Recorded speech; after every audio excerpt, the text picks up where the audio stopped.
పేరుకే మహానగరం, కానీ రోడ్లపై ఎక్కడ చూసినా చెత్తే. బంపర్ బిన్ ఫ్రీ సిటీగా చేద్దామనుకున్న అధికారుల ప్రయత్నాలు బెడిసికొట్టాయి. దీంతో గల్లీ రోడ్ల నుంచి ప్రధాన రహదారుల వరకు చెత్త కుప్పలే దర్శనమిస్తున్నాయి.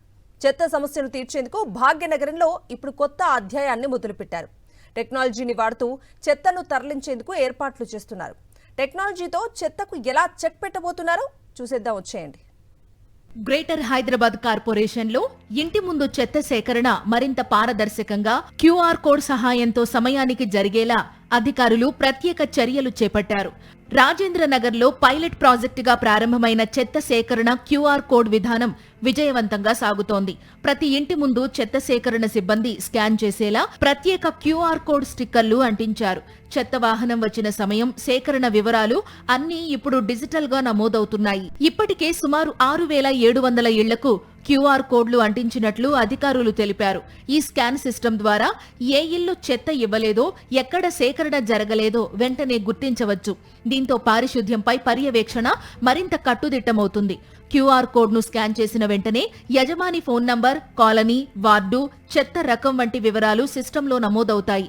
ఒకవేళ చెత్త సేకరణ జరగకపోతే సంబంధిత సిబ్బందిపై వెంటనే చర్యలు తీసుకునే విధంగా మానిటరింగ్ వ్యవస్థ ఏర్పాటు చేశారు. జేఎస్ ప్రాజెక్ట్ కింద ప్రతి బిల్డింగ్ కి కూడా ఒక బిల్డింగ్ ఐడి డ్రోన్ సర్వే చేసి ప్రతి బిల్డింగ్ కి ఒక బిల్డింగ్ ఐడి ఇవ్వడం జరిగింది. ఆ బిల్డింగ్ ఐడి వల్ల there are many use cases, చాలా రకాల ఉపయోగాలు దాన్ని చేయొచ్చు. అందులో ఒక యూస్ కేస్ అనేది శానిటేషన్. సో ఆ శానిటేషన్లో ప్రతి బిల్డింగ్కి క్యూఆర్ కోడ్ ఉంటుంది. అది స్కాన్ చేస్తే ఆ బిల్డింగ్ లొకేషన్ కూడా వస్తుంది. సో ఆ QR code will be useful for delivery services and everything. అలానే డెలివరీకే కాకుండా even pickup of sanitation waste also. చెత్త సేకరణలో పారదర్శకత కోసం క్యూఆర్ కోడ్ విధానం తీసుకొచ్చామన్నారు రాజేంద్ర నగర్ జోనల్ కమిషనర్ అనురాగ్ జయంతి. ప్రజలు సహకరిస్తే నగరం మరింత పరిశుభ్రంగా మారుతుందన్నారు. ఇప్పుడు పైలట్ ప్రాజెక్టు కింద మొదలు పెట్టామని, సాంకేతికతను వాడుకుని హైదరాబాద్ పారిశుద్ధ్యాన్ని పెంచుతామన్నారు.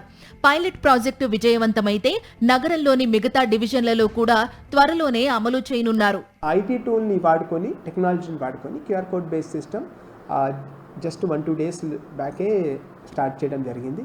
ఇప్పుడు ఒక 1 వీక్ ఇది స్టెబిలైజ్ చేసి దీన్ని చూసుకొని దాని రిజల్ట్స్ బట్టి ఫర్దర్ సిటీలో శానిటేషన్ ఎలా ఇంప్రూవ్ చేయాలనేది ప్రభుత్వం ప్లాన్ చేస్తుంది. ప్రతిరోజు చెత్త సేకరణ సమయానికి జరుగుతుందో లేదో తెలుసుకోవడానికి ప్రత్యేక కంట్రోల్ రూమ్ నుంచి పర్యవేక్షణ కొనసాగుతోంది. సేకరణపై ఫిర్యాదులు వస్తే వెంటనే స్పందించేలా అధికారులు చర్యలు చేపట్టారు.